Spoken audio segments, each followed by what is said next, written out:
Ucapan mereka menyatakan aneh orang Salafi itu. Demonstrasi nggak boleh, nyoblos nggak. Tapi begitu udah jadi pemimpin dia bilang wajib taat, nggak nyambung. Lo yang nggak nyambung karena nggak belajar akidah. Ini hadisnya. Secara aturan syar'i nggak boleh seorang menjadi khalifah kecuali dia dari kabilah Quraisy. Itu ketetapan dalam Islam. Assalamualaikum warahmatullahi wabarakatuh. Alhamdulillah, salatu wassalamu ala Rasulillah wa ala alihi wa sahbihi wa mawala, amma ba'du. Kaum muslimin dan seluruh warga NKRI, semoga Allah Subhanahu wa taala, Tuhan yang Maha Kuasa, selalu membimbing kita dari ajaran-ajaran yang menyimpang, ajaran-ajaran yang hanya mengaku paling benar sendiri. Amin Allahumma amin. Kali ini saya akan mengomentari Farhan Abu Furaihan LC, salah seorang Ustadz Wahabi. Dalam orasinya, orang ini seakan-akan paling benar sendiri ya. Seakan-akan ini katanya hadisnya, cuman sayangnya hadisnya tidak dibaca. Baik, biar tidak lama-lama saya akan mengomentari ceramah atau uraian dari Farhan Abu Furaihan ini step by step. Sebelumnya, bagi orang-orang Wahabi yang suka menuduh, fitnah, potong-potong video, silahkan lihat di deskripsi. Ini saya ambil di salah satu channel Wahabi, Media Sunnah Aceh TV kalau tidak keliru. Silahkan kamu datang kunjungi deskripsi video ini. Di situ lengkapnya ya. Ucapan mereka menyatakan aneh orang Salafi itu. Demonstrasi nggak boleh, nyoblos nggak. Tapi begitu udah jadi pemimpin dia bilang wajib taat, nggak nyambung. Lo yang nggak nyambung karena nggak belajar akidah. Han, ini kok gimana, kok aneh pernyataan Anda, Han?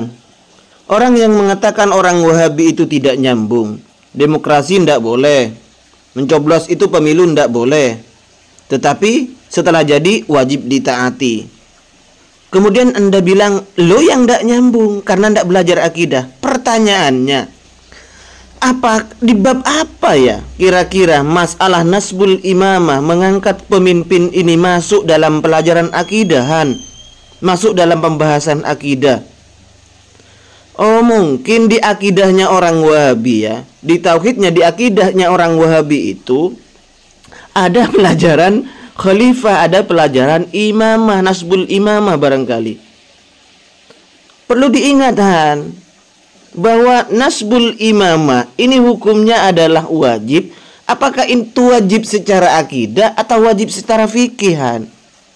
Gimana sih ente ini, Han? Ini hadisnya.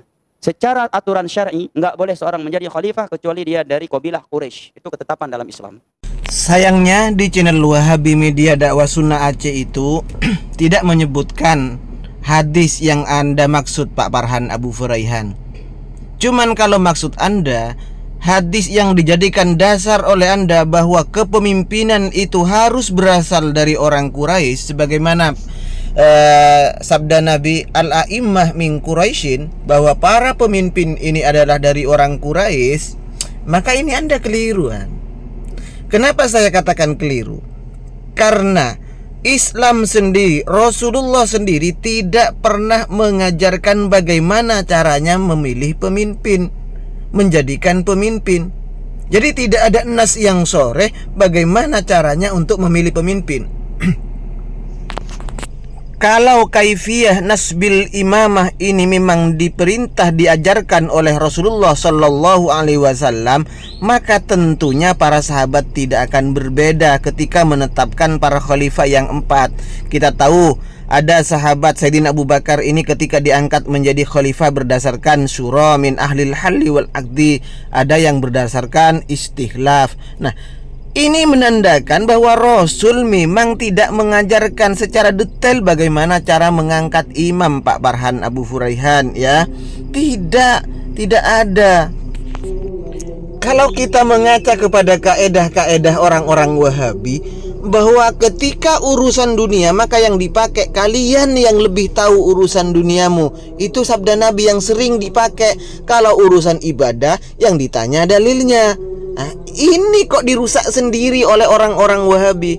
Kira-kira nasbul imamah, mengangkat pemimpin, ini masuk dalam kategori, dalam ranah ibadah apa dunia, keduniawian?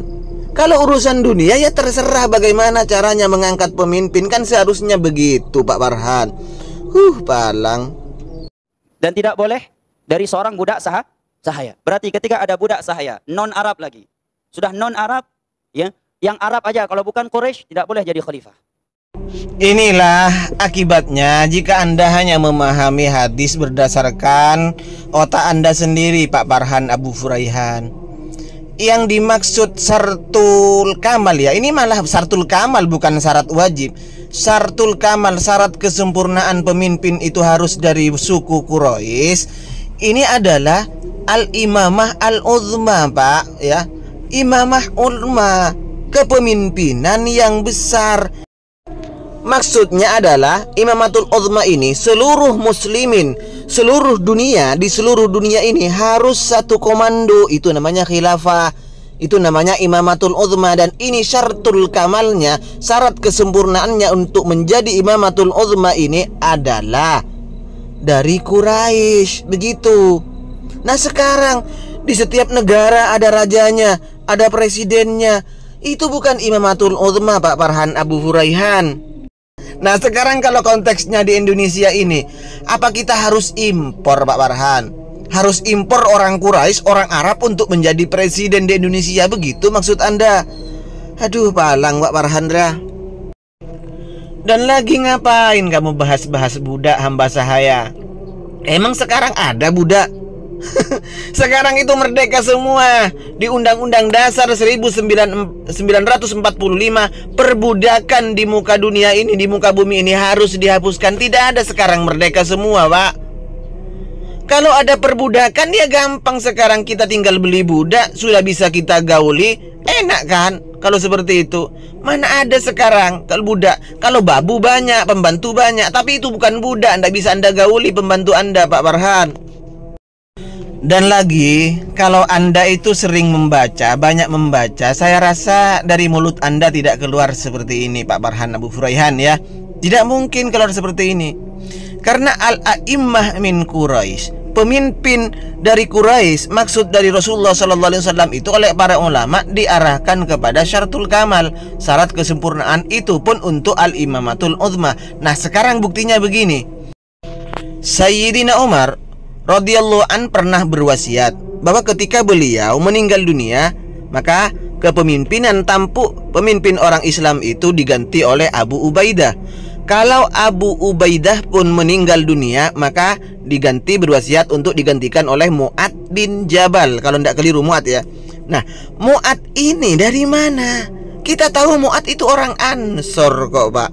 Kalau memang al-a'immah min Quraisy, imam pemimpin harus dari suku Quraisy, itu adalah hukum wajib, tentunya Sayyidina Umar tidak berani berwasiat seperti itu.